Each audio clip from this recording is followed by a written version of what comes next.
Bonjour à toutes et à tous et bienvenue dans cette nouvelle vidéo. Comme chaque fin de mois, nous allons voir ce qui sort le mois d'après. Et là, nous nous attaquons à octobre 2022. En live sur Twitch, je viens, au moment où je vous parle, à peine de terminer ma sélection. En live sur Twitch, d'ailleurs tu peux me rejoindre en live sur Twitch, lien dans la description. Comme ça, tu pourras voir beaucoup plus de choses, tu pourras discuter avec moi, donner ton avis, dire que je suis un con qui n'aime rien. Tu pourras faire ce que tu veux.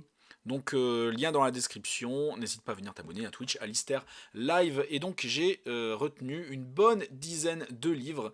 Au début, je pensais qu'il n'y avait pas grand-chose. J'étais un peu désespéré. Mais finalement, il y a pas mal de trucs. Il y a pas mal de trucs. Et dans l'ordre dans l'ordre chronologique de sortie de Christopher Buix. Ça sort le 6 octobre 2022, ça s'appelle Alfie. Donc Alfie est un robot d'assistance pour le quotidien doté de la meilleure technologie d'intelligence artificielle. Il est au courant de tout ce qui se passe dans le foyer et remarque que son propriétaire passe de moins en moins de temps chez lui et cache des choses à son épouse. Lorsque cette dernière disparaît mystérieusement, Alfie a des soupçons, et qu'il note dans son journal intime. C'est un premier roman apparemment, donc je me suis dit qu'il y avait quand même du potentiel dans ce truc-là. Ça nous a bien parlé sur Twitch, d'ailleurs vous pouvez voir le chat qui est encore affiché là. Et voilà, donc pourquoi pas. C'est un premier roman, donc aux éditions Au Diable Vauvert, c'est ça, j'ai bien lu, Vauvert, oui. Et donc pourquoi pas.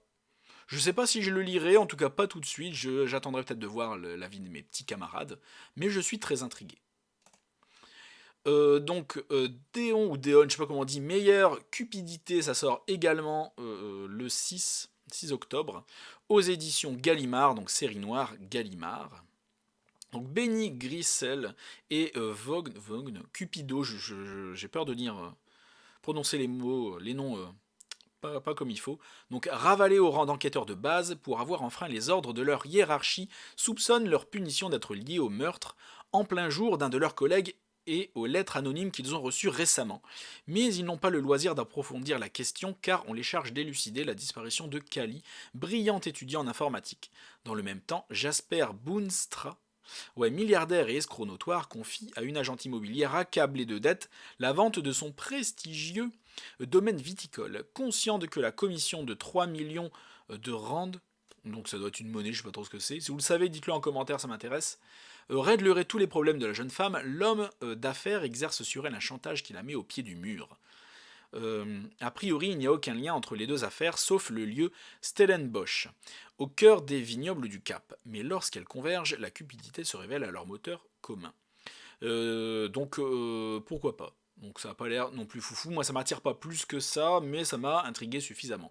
Donc j'ai oublié de le dire en début de vidéo, mais c'est ma sélection à moi, selon mes goûts personnels à moi, peut-être un petit peu dirigé par les personnes présentes sur le live, sur le chat. Donc si tu veux me diriger, viens t'abonner, encore une fois. Donc c'est vraiment mes goûts personnels, en sachant que moi c'est polar et thriller, et peut-être un peu d'horreur principalement si j'en vois, mais ça reste assez rare. Et donc voilà, ne m'en voulez pas si je passe à côté de romans que vous attendez, romans préférés, voilà, ne me tapez pas trop fort. Je n'ai pas sélectionné certains gros romans de gros auteurs qui sortent exprès. Ce n'est pas un oubli, c'est juste que moi ça me dit rien. Voilà, j'en suis désolé. C'est juste ma sélection selon mes goûts à moi. Je préfère le préciser à chaque fois, mettre ce trigger warning là, parce qu'on sait jamais, après tout. Donc rapidement, le dernier roman de Laurent Geoffrin, une nouvelle aventure de Nicolas Le Floch. Donc moi, je n'ai jamais lu d'enquête de Nicolas Le Floch, il faudra que je m'y mette, éventuellement, mais ça m'a jamais vraiment attiré. Je l'ai mis vraiment pour information, pour ses lecteurs. Si jamais vous en faites partie, je vous mets le résumé qui est beaucoup trop long ici, vous faites pause, vous le lisez, il n'y a pas de souci, faites ça, mais moi je ne vais pas m'attarder dessus. Donc John Le Carré, l'espion qui aimait les livres, ça m'a un petit peu intrigué aussi. Donc Julian Lonesley a renoncé à son travail de haut vol à la City pour une vie plus simple à la tête d'une librairie dans une petite ville balnéaire anglaise.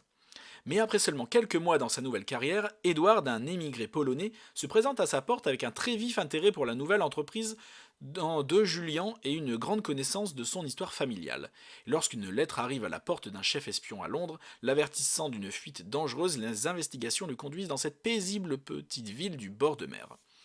L'espion et qui aimait les livres est une histoire fascinante, blablabla. Bon bref, ça m'a un peu fait penser à 8 crimes parfaits. Donc si tu connais pas 8 crimes parfaits, va voir la vidéo sur ma chaîne YouTube. Tu peux aller voir. Donc j'avais pas trop aimé, j'aime pas du tout aimé 8 crimes parfaits. Mais voilà, c'est l'histoire d'un libraire et il y a quelqu'un qui vient le voir en mode j'ai un truc à te dire lol et ça part sur une aventure un peu là-dessus. Le speech de base est légèrement le même. Mais ça a l'air mieux quand même. Donc ça sort le 7 octobre, je manque à tous mes devoirs, aux éditions du Seuil. Et existe aussi en édition audio. J'ai trouvé ça cool que ce soit précisé. Donc Drogen de Sébastien Boucherie aux éditions Phoenix, donc Phoenix Noir. Donc Cathy Larson, romancière à succès, revient à Honey Falls, sa ville natale. Son retour va faire ressurgir d'anciens cauchemars, notamment la disparition de l'un de ses amis d'enfance enlevé par Candle Wax.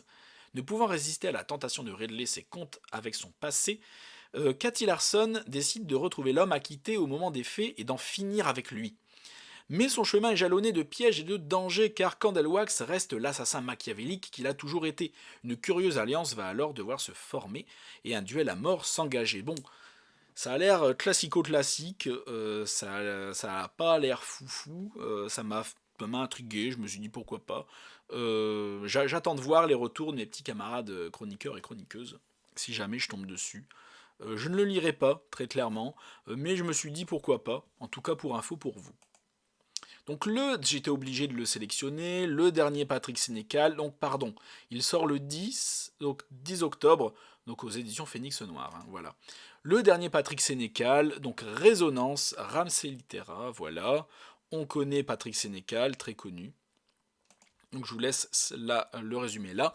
Théodore Moisan, un auteur de 51 ans, va passer une IRM. Pendant les 40 minutes que dure cet examen, l'écrivain vit une véritable crise de claustrophobie et il en sort ébranlé mais rassuré que tout soit terminé. Mais dès qu'il quitte l'hôpital, il remarque que quelque chose cloche, les gens ont changé. Ils sont bizarres, agissent de manière étrange et parfois inquiétante. Même sa femme n'est plus la même. Et puis, comment expliquer ces pertes soudaines de mémoire? Que s'est-il donc passé pendant qu'il passait son IRM? Alors voilà, c'est ce genre d'histoire, ce genre d'auteur qui peut soit sortir une dinguerie, ou soit sortir quelque chose de complètement pourri. Et c'est ce genre d'histoire aussi, ce genre de résumé qui a l'air bien, qui peut être une grosse dinguerie, mais qui peut être un truc complètement claqué. Donc ça sort le 11 octobre, Patrick Sénécal, aux éditions Ramsey Litera, voilà.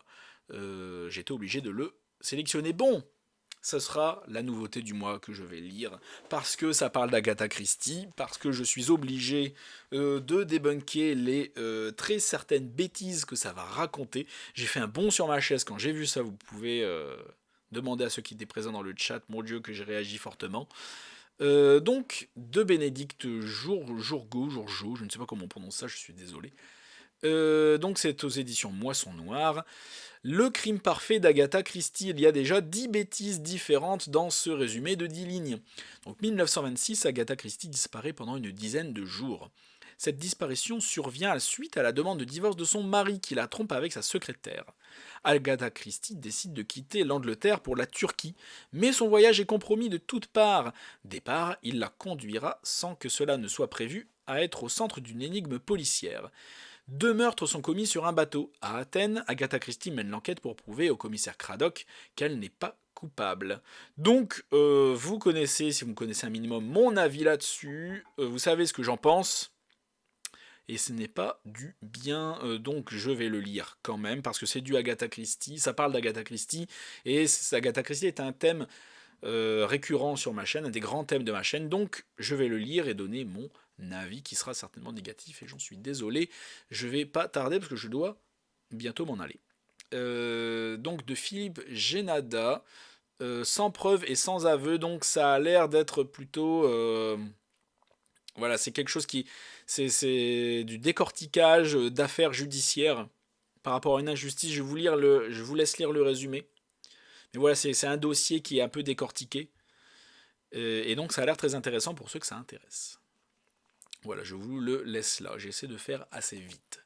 Donc le prochain Donato Carisi, évidemment, j'ai très hâte. La maison sans souvenir. Bienvenue dans une forêt de mensonges et d'illusions. Donc Donato Carisi, c'est la qualité, évidemment.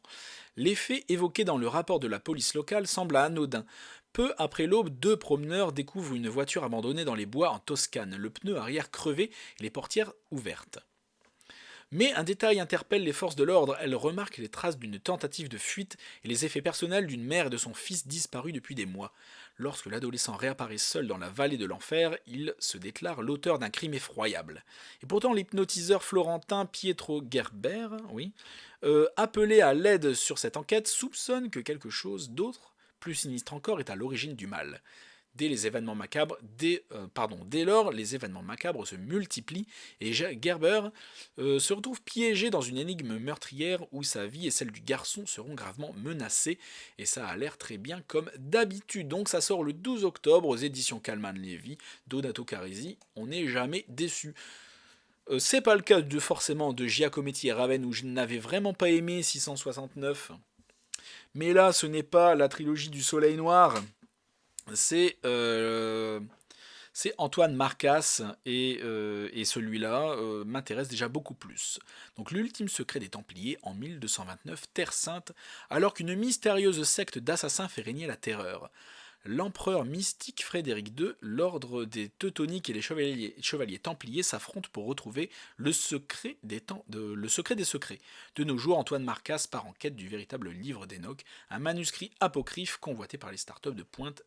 Donc ça a l'air bien. Moi j'aime bien. J'aime bien ce genre de truc. Donc je vais leur redonner une chance.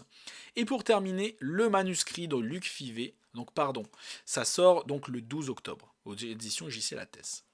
Luc Fivet, le manuscrit de IGB Éditions, ça sort le 26 octobre. Et ça m'a également interpellé. Donc c'est beaucoup trop long. Je vous laisse le lire. Donc prix rose et noir 2022. Moi j'ai plutôt bien aimé. J'ai trouvé ça intriguant, le manuscrit. Je vais peut-être pas le lire, mais je vais attendre avec impatience le retour de mes petits camarades. Donc en gros, c'est l'histoire d'un gars qui repère, c'est un jeune éditeur qui repère les auteurs, qui a plutôt du talent pour repérer les auteurs à succès.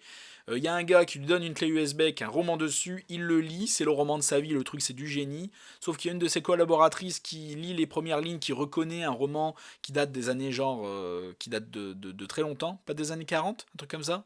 Bon, un roman qui est très ancien et qu'elle a eu l'occasion de lire. En fait, c'est un roman un peu maudit qui a provoqué des morts, qui a provoqué des catastrophes et tout. Donc elle dit débarrasse-toi de ça. Mais sauf qu'il est trop tard et voilà. Donc merci à tous d'avoir regardé la vidéo jusqu'au bout. N'hésite pas à t'abonner à ma chaîne YouTube, également à ma chaîne Twitch, à partager la vidéo si ça t'éclate, à mettre un like, tout ça, tu connais. Tous les liens seront de toute façon dans la description, que ce soit mon Twitch, mon Instagram et mon Babelio.